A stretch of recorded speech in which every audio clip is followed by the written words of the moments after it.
नमस्कार दोस्तों, जय हिंद और राम राम। मैं तेजस आपका हार्दिक स्वागत करता हूँ आपके अपने यूट्यूब चैनल स्मार्ट सॉल्यूशन में। दोस्तों, आज हम देखेंगे कि वोल्टेज स्टेबलाइजर कैसे चुनें। How to select exact capacity voltage stabiliser. तो चलिए शुरू करते हैं। तो दोस्तों, इसमें पहला स्टेप जो है, select type of stabiliser.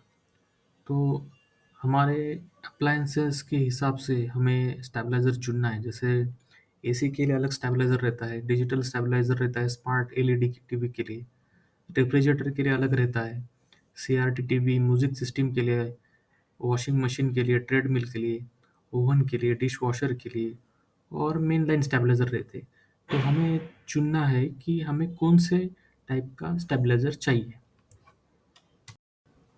Step 2 में हमें हमारी एरिया में वोल्टेज फ्लक्चुएशन कैसा है, ये देखना है। जैसे हम देखेंगे कि वी गार्ड ब्रांड में अलग-अलग मॉडल रहते हैं। समझो मुझे 305 लीटर डबल डोर रेफ्रिजरेटर के लिए वोल्टेज स्टेबलाइज़र चुनना है, तो एक वीजी 100 मॉडल आता है और वीजी एसडी 100 मॉडल आता है। तो वीजी 100 कब चुनना है कि जब वोल्टेज फ्लक्चुएशन हमारे एरिया में कम है, और वीजीएसडी 100 जो मॉडल है, विलेज एरिया या फिर जहाँ पे वोल्टेज फ्लक्चुएशन ज़्यादा होता है, वहाँ पे ये रिकमेंडेड है। तो ऐसे-ऐसे ब्रांड अलग अलग मॉडल निकालता है। तो हमें ये याद रखना है कि वोल्टेज फ्लक्चुएशन हमारे एरिया में कैसे है, उसके हिसाब से ही हमें वो वोल्टेज स्टेबलाइज़र मॉडल चुनना है।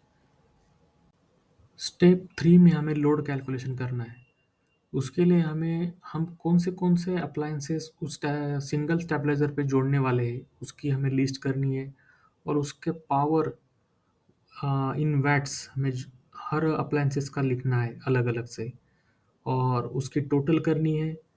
उस टोटल को सेफ्टी मार्जिन 20 टू 25% ऐड करना है, तो उससे हमें टोटल लोड मिलेगा। अब हमें कितने एम्पियर का वोल्टेज स्टेबलाइजर चाहिए, ये एक फॉर्मूले से निकालना है। और जो फॉर्मूला है, W equal to voltage into ampere current into power factor.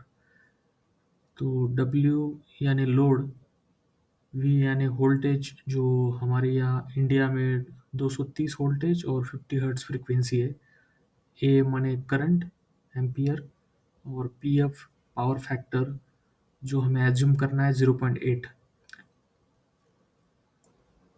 चलिए अब हम एग्जाम्पल के ज़रिए से समझते हैं कि स्टेबलाइज़र की कैपेसिटी कैसे निकालनी है। तो इसके लिए मैं एक कंसीडर करता हूँ कि एक टीवी है जो सेम एक स्टेबलाइज़र पे हम कनेक्ट करने वाले हैं। तो टीवी 125 वैट का है। होम थिएटर है जो 250 वैट का है। म्यूज़िक सिस्टम 50 वैट का है। तो टोटल लोड हो गया यहाँ पे 125 plus 250 plus 50 equal to 425 watt. और उसमें हम सेफ्टी मार्जिन 20% ऐड करेंगे, जो हो गया 425 plus 85 watt equal to 510 VAT.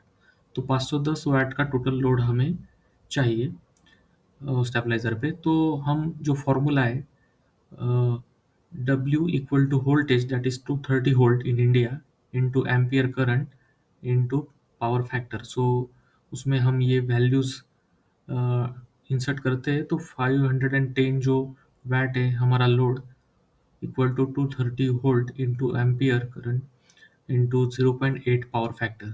सो उसका आंसर आता है ए इक्वल टू 2.77 एम्पियर का हमें स्टेबलाइज़र चाहिए। तो अप्रॉक्स हमें 3 एम्पियर का स्टेबलाइज़र इस सिस्टम के लिए चाहिए। अब देखिए, इसमें एक दिक्कत ऐसी आती है कि एक वी गार्ड का स्टेबलाइज़र है 32 इंच के लिए, उसको मिनी क्रिस्टल बोलते हैं, जो उसकी कैपेसिटी है, जिसकी कैपेसिटी है 1.3 एम्पियर। और समझो मेरे पास 43 इंच का टीवी है, उसका पावर कंजम्पशन है 125 वैट, 125 वैट।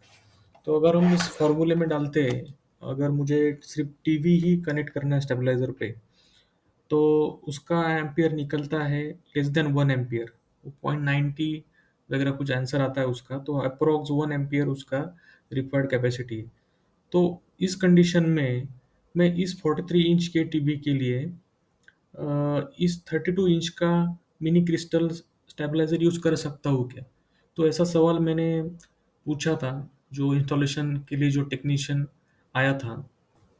तो उसने कहा कि आप 32 इंच का स्टेबलाइजर जो है वो आप 43 इंच के टीवी के लिए यूज़ कर सकते हैं, क्योंकि उसकी कैपेसिटी है 1.3 एम्पियर और रिक्वायर्ड जो कैपेसिटी है 1 एम्पियर। लेकिन सर्विस सेंटर वाले जो है या डीलर जो है उनका ओपिनियन ऐसा है कि कंपनी ने जो अलग अलग मॉडल निकाले 43 इंच अप टू 55 इंच ऐसे जो मॉडल्स है, तो उसके हिसाब से ही जाना चाहिए। लेकिन इसमें मेरी राय ये है कि हमें इस फॉर्मूले से अपनी रिक्वायर्ड कैपेसिटी निकालनी चाहिए। और दूसरा है कि उस कैपेसिटी को समझो वी गार्ड का ब्रांड है और कोई अलग कंपनी है, उसकी मॉडल की कैपेसिटी से हमें क्रॉस चेक करके निर्णय लेना चाहिए कि कौन सा वोल्टेज स्टेबलाइजर सुटेबल है। आशा करता हूँ कि इस वीडियो के माध्यम से आपको मैंने पूरी जानकारी देने की कोशिश की। वीडियो देखने के लिए बहुत बहुत धन्यवाद। Thank you very much.